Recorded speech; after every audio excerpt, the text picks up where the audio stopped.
हरिओम नमः शिवाय। ही कथा पाण गुरु कृपा से हासिल करे रहा आहियूं। मेहरबानी करे गौर ॾेई ॿुधजो।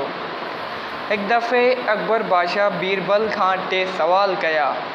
एक त उहे जे अॻे जा हुजनि, माना पुराणा हुजनि, ॿिया जे हाणोका माना मौजूदा हुजनि, ऐं टिया जे ना अॻे जा ऐं ना हाणोका हुजनि। अहिड़ा इंसान तूं मूंखे ॾेखार। बादशाह जो इहो सवाल निहायते मुंझाईंदड़ हो, पर बीरबल खे सरस्वती देवी जो वरदान मिलियल हो।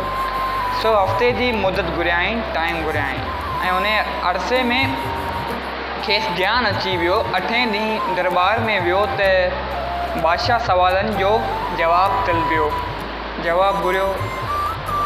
बीरबल हिकु अमीर माण्हू पेश कयो जो वॾो बाग़वान हुओ, ऐं चयाईं त साईं इहा मिसाल आहे अॻे जा, यानी हिन अॻे जन्मनि में भला कर्म कया हुआ ऐं हाणे इन्हनि जो फल सुख ऐं पदारथ भोगे रहियो आहे।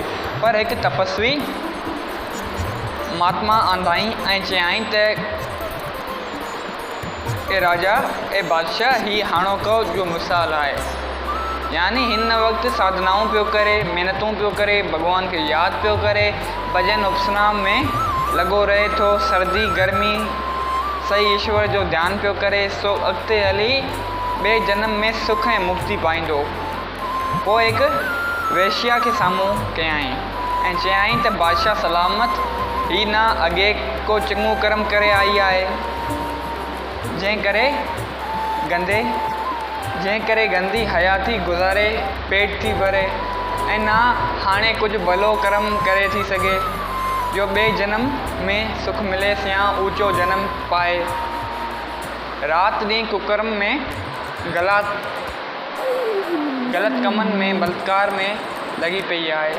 सो ही मिसाल आहे, ना अॻु जा ऐं ना हाणोका। अकबर बीरबल जा जवाब ठीक क़बूल कया। असीं त अॻे जा त बणिया वेठा आहियूं जो पाण खे चङे घर में ऐं चङो धन पदार्थ मिलियो अथव, पर रुॻो अॻे कमाई खे खाई पूरो कयोसीं त छा थियो? अॻिते जे लाइ का बि पाण सामग्री अॻियां लाइ कोन रखी आहे, को बि पाण कोशिशि अॻियां लाइ कोन था करियूं पंहिंजे अॻे जनम खे सुधारण लाइ। ॿियो न त एतिरो त करियूं जो वरी बि कंहिं चङे घर में मनुष्य जनम मिले।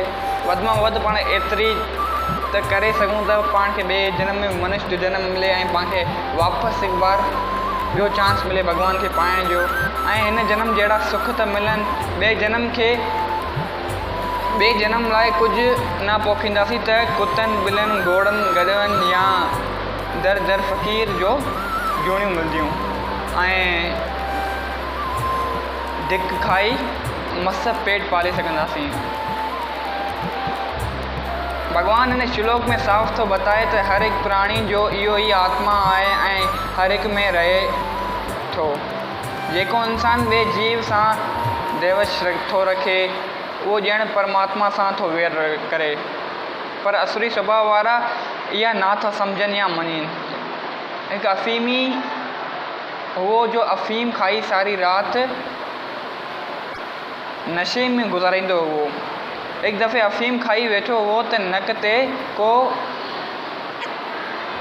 हिन जे नक ते का मिठी शइ लॻल हुई त कुझु मक्खियूं अची हिन जे नक जे मथां अची वेठियूं। हू उन्हनि खे हकले पियो कढे, पर वरियो अची वियनि। ॾाढो गुस्सो आयो ऐं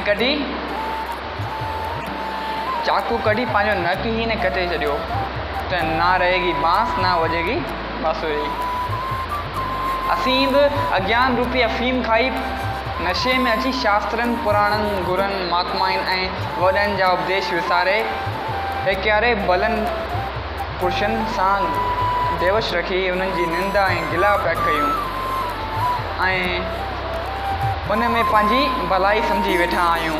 पर इहो त थियो ॼण मक्खियुनि दूरि करण लाइ नक कपे छॾणु बराबरि। असीं हिन संसार में आयासीं राम नाम जी ख़रीदारी करण ऐं उपकार जा कम करे आईंदा सुधारण लाइ।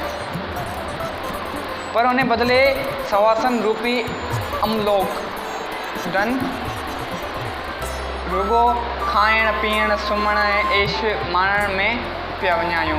गुरु नानक देव बि साफ़ ॿुधायो आहे त असीं जो हिते ख़ूब भोग पदार्थ था माणियूं त ईअं न सम्झूं त ॾाढा सुख सां भोॻियूं, पर पंहिंजा कयल पुञनि जो कमाई खाई ख़तमु करे रहिया आहियूं। चओ जय सिया राम। अगरि हीअ सम्झाणी वारी कथा तव्हांखे वणे, इहे 3 सुवाल तव्हांखे वणिया, इन मां अगरि तव्हांखे लाभ हासिलु थियो हुजे त हिन कथा खे पंहिंजनि सां गॾु शेयर कयो। चओ जय सिया राम।